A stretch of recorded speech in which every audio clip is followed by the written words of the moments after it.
여러분 안녕하세요. 토익 스피킹의 로빈입니다. 그동안 좀 많이 기다리셨나? 잘 모르겠네요. 그동안에 여러분들을 많이 공부하시는 거를 제가 지켜보면서 과연 어떤 게 가장 실수가 많고 어떤 걸 어떻게 고쳐드려야 되나 대단히 고민을 많이 했습니다. 그래서 정확한 진단을 내려드리기 위해서 토스 닥터라는 이름으로 이렇게 여러분 카메라 앞에 섰습니다. 과연 어떤 게 잘못됐고 어떤 게 잘 된 건가 그것만 정확히 안다면 굳이 많은 시간을 투자하지 않아도 단시간에 점수 얻는 건 누구나 가능한 일입니다.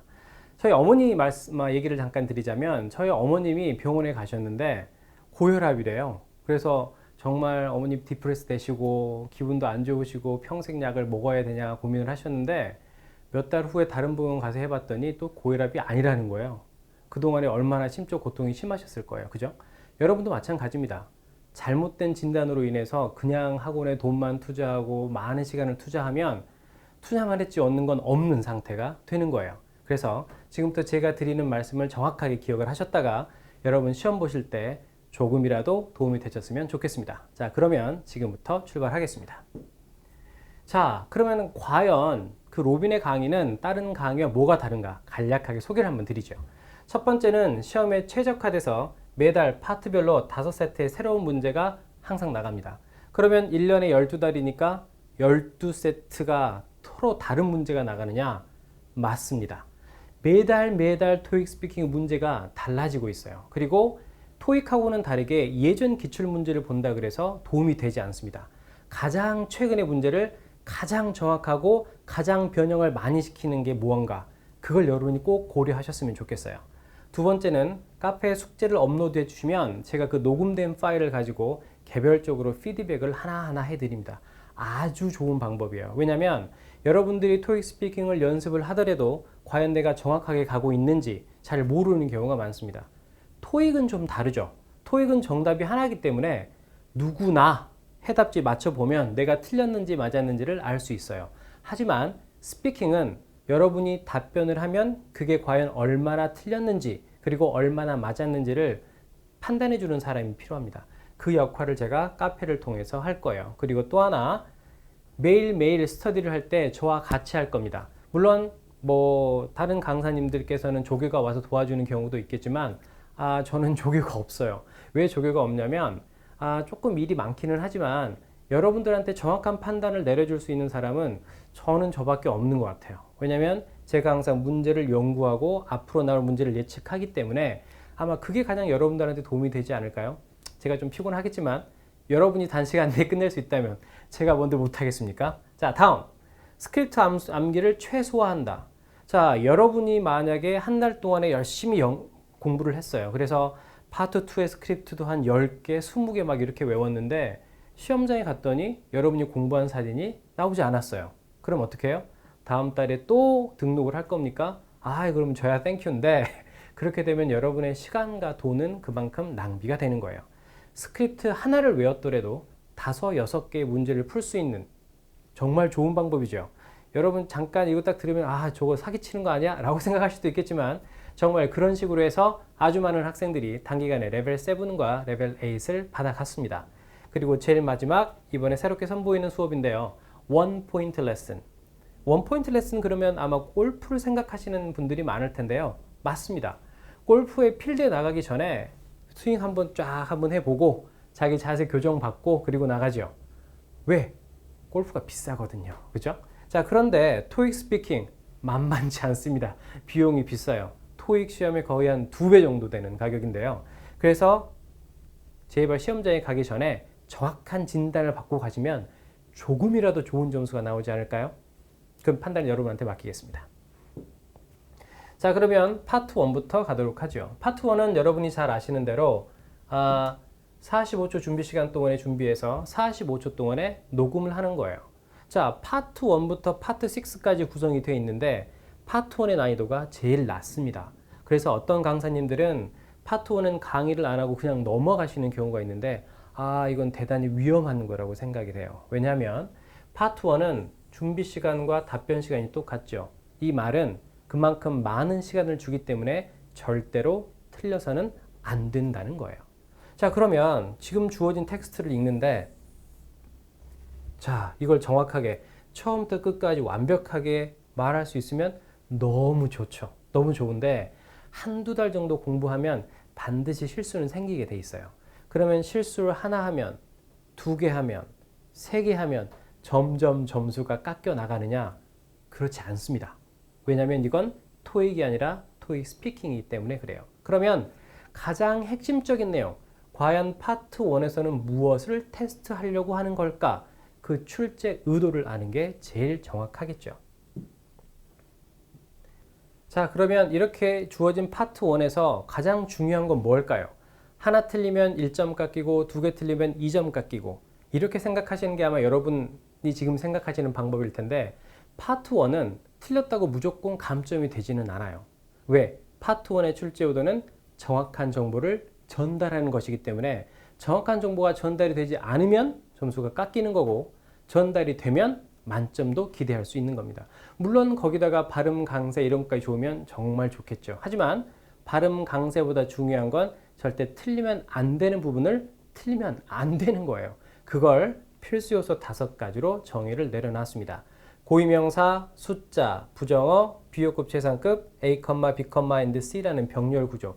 이 5가지를 지금부터 꼭 기억하시고요. 만약에 이 방송을 보시고 내일 바로 시험을 보신다라고 하게 되면 파트 1에서 이 5가지가 어디에 위치했는지를 찾으시고 그것만 틀리지 않게 읽으신다면 파트 1은 정말 잘 봤다 라고 생각을 하셔도 괜찮습니다.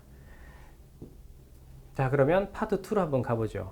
파트 2부터 정말 부담이 되실 거예요. 왜냐면 아무것도 주어진 것도 없이 그냥 사진 하나 덜렁 주어지고 이걸 자세하게 묘사를 하라고 하니까 답답하죠. 스크립트를 많이 외웠다? 그렇다고 해서 또 응용이 안 되고요. 자, 그러면 제가 퀴즈 하나 낼게요.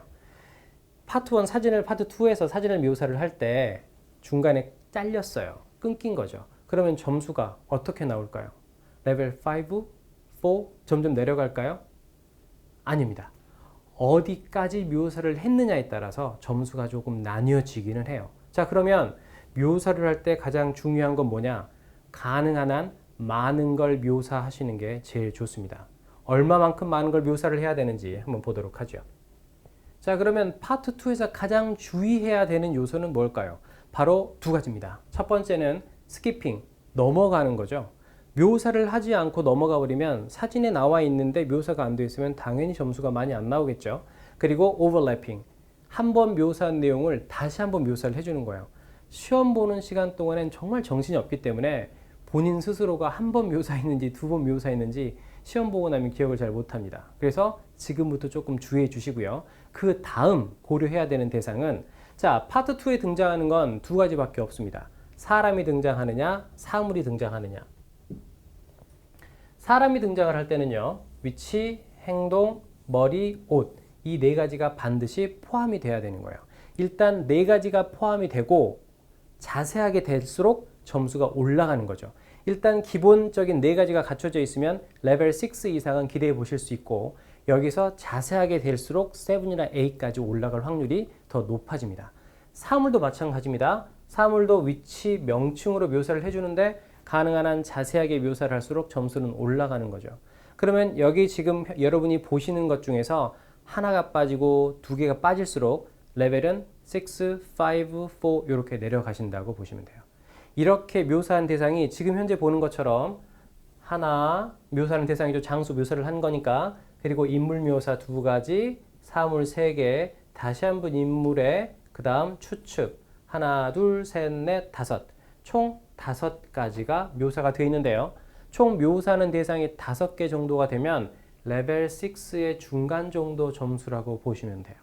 그러면 묘사하는 대상이 4개에서 5개, 6개까지 가면 6 점수가 3가지 아시죠? 그 점수에 해당이 되고 6개 이상부터 되면서 조금 더 자세하게 묘사가 되면 7이나 8까지 올라가신다고 보시면 됩니다. 그래서 파트 2 전략을 세우실 때 무조건 45초 안에 다 해야지 라고 욕심을 부리지 마시고 45초 동안 가능한 한 많은 걸 묘사해야 되겠다. 중간에 잘려도 괜찮겠다. 이렇게 생각을 해주세요. 묘사를 하다가 6개가 아니라 5개 중간, 5개와 6개 중간에 잘랐어요. 그래도 6는 나온다 이 말씀입니다. 자, 그러면 다음으로 파트 3로 가죠. 파트 3는 단답형의 답변을 하는 거예요. 하나의 주제가 주어져 있고 하나의 주제에 대해서 3개의 질문이 준비 시간 없이 연달아서 나오게 되어 있습니다. 물론 답변 시간은 주어져 있죠. 답변 시간은 15초, 15초, 30초 이렇게 주어져 있습니다. 자, 답변 시간만 주어지고 준비하는 시간이 없다. 얼마나 신속 정확하게 첫 번째 문장을 잘 만들어 주느냐. 그게 여기에서는 키예요. 그래서 하나의 주제가 주어졌을 때 과연 이 주제에 맞춰서 내가 공부해야 되는 게 뭔가, 어느 정도 카테고리나 바운더리 안에서 이 주제에 대해서 공부를 해야 되는 건가를 꼭 주지를 하고 계셔야 합니다. 일단 문제를 한번 보도록 하죠. 자, 문제가 이렇게 주어져 있습니다. 본래는 4번과 5번과 6번이 화면이 서로 달라서 하나씩 나오지만 여기선 설명상 쉽게 하기 위해서 한 화면에 다 띄워놨습니다. 자, 그러면 imagine that blah blah 이렇게 나오는데 여러분이 가장 신경 쓰셔야 되는 부분은 about 다음에 과연 어떤 말이 나오느냐, 이것만 신경 쓰시면 돼요. 요즘에 토익 스피킹 문제가 조금 어려워지면서 파트 3 조금 어려워지고 있는 거 아시죠? 그리고 파트 5도 어려워지고 있고, 파트 5는 잠시 후에 다시 한번 설명드리도록 하고요. 파트 3에서 어려워지면서 여러분을 혼란스럽게 만들기 위해서 요건 변함이 없는데요. 앞에 있는 American Marketing Firm 뭐 이런 것들이 계속 변화가 됩니다. 예전에는 American Marketing Firm, British Marketing Firm 뭐 이렇게 나라만 좀 바뀌었었는데 요즘에는 뭐 English Language Magazine이라던가 Car Magazine, 뭐 Car Center 여러 가지 나와요. 그래서 그런 것들이 현혹되지 마시고 제일 마지막에 about 다음에 어떤 말이 오느냐, 요것만 좀 잘 기억을 하시면 돼요. 그리고 좀 전에 제가 파트 3에서 가장 중요한 요소는 첫 번째 문장을 얼마만큼 신속 정확하게 만들어줘야 되는가, 그거라고 좀 전에 말씀드렸죠. 자, 신속 정확하게 만드는 게 어렵기 때문에 ETS에서는 여러분이 쉽게 첫 번째 문장을 만드실 수 있도록 이렇게 문제를 칠판에 보여주는 거예요. 그럼 이 보이는 문제를 잘 활용을 해서 첫 번째 문장을 만들어 주시면 됩니다. 어떻게? 한번 볼게요. 자, 질문은 이렇게 나와 있습니다. When was the last time you and your family members have a gathering and what did you do? 라고 나와 있죠. 자, 그러면 첫 번째 문장을 그대로 활용을 해서 이렇게 만들어 주면 돼요. 문장을 반복을 할 때는 you는 I로만 바꿔주면 되겠죠. 그러면 이렇게 하면 돼요. I and my family members had a gathering yesterday. 이런 식으로. 얼마만큼 보여지는 문장을 정확하게 반복을 해서 만들어 주느냐. 여기서는 그게 바로 키예요. 그러면 여러분들이 문장 변환하는 연습을 많이 해야겠죠. 그것도 다양한 문제로. 그래서 좀 전에 제가 뭐라고 말씀드렸어요? 한 달 동안에 파트별로 새로운 문제를 5세트씩 만들어 드린다고 했죠. 그 이유가 바로 여기에 있습니다. 가장 최근의 문제를 얼마만큼 변형된 문제를 내가 많이 가지고 있느냐가 여러분의 점수를 결정을 하는 거예요. 자, 이런 식으로 4번, 5번, 6번을 해결을 하는데 아까 말씀드렸다시피 하나의 주제에 대해서 어느 정도나 내가 컨텐츠를 준비해서 시험장에 가야 되느냐, 여러분은 솔직하게 말씀드리면 그건 준비하실 수가 없어요. 왜냐하면 여러분들은 한두 달 공부를 해서 한두 번 시험을 보고 끝내버리는 거기 때문에 저는 어때요? 계속 문제를 연구하고 만들고 시험 보고 하겠죠. 계속 연구하고 만들고 공부를 하다 보면 하나의 주제에 대해서 ETS에서는 이 정도 바운더리만 요구하는 거구나 라는 게 보입니다. 그걸 저희 수업 시간에는 시나리오로 정리를 해서 드릴 거예요. 그게 일부만 한번 보여드릴게요. 자, 이 3개의 질문에 대한 거 잘 기억하세요. 자, 당신과 당신 가족들이 주로 모임을 언제 했고 거기서 무엇을 했으며 어디에서 주로 모이고 가장 인상적인 가족 모임은 언제였는지를 좀 말해줘라 라고 했습니다. 했죠? 자, 그럼 2가지 그림만 한번 볼게요. 일단 제가 학생분들한테 드리는 시나리오 상에, 자, 일단 식당은 2개가 존재를 하는데 그 중에 하나가 Chinese restaurant, 장소죠? 자, 여기에 관련해서 컨텐츠는 이 정도만 좀 기억을 하시면 돼요.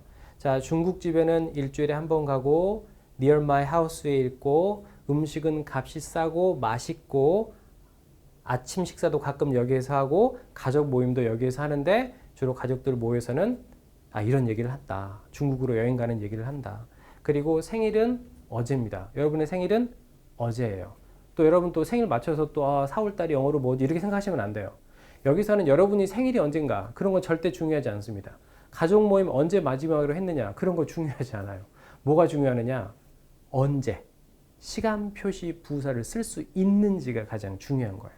그래서 좀 전에 나와 당신과 당신 가족이 모임을 한 건 언제가 마지막인가요? 언제요? Yesterday. 그렇죠. 언제 당신의 생일인가요? Yesterday. 아버님의 생신? Yesterday. 무조건 그렇게만 가시면 돼요. 쉽죠? 정말 쉬운데 이렇게만 해도 정말 점수가 나온다는 거. 어렵게 하지 마세요. 쉽게 갑시다. 스피킹은 어렵지 않습니다. 자, 이런 식으로 해서 시나리오를 이렇게 그려진 게 한 3장 정도 되는데 그걸 여러분들한테 이야기식으로 전달을 해드릴 거예요. 그러면 머릿속으로 기억을 하셨다가 이런 내용이 있었으니까 난 이렇게 말을 해야지라고 시나리오대로만 말을 해주시면 4번, 5번, 6번 세 문제가 나오지만 충분히 여러분이 예측 가능하게 문제를 풀어 나가실 수가 있습니다.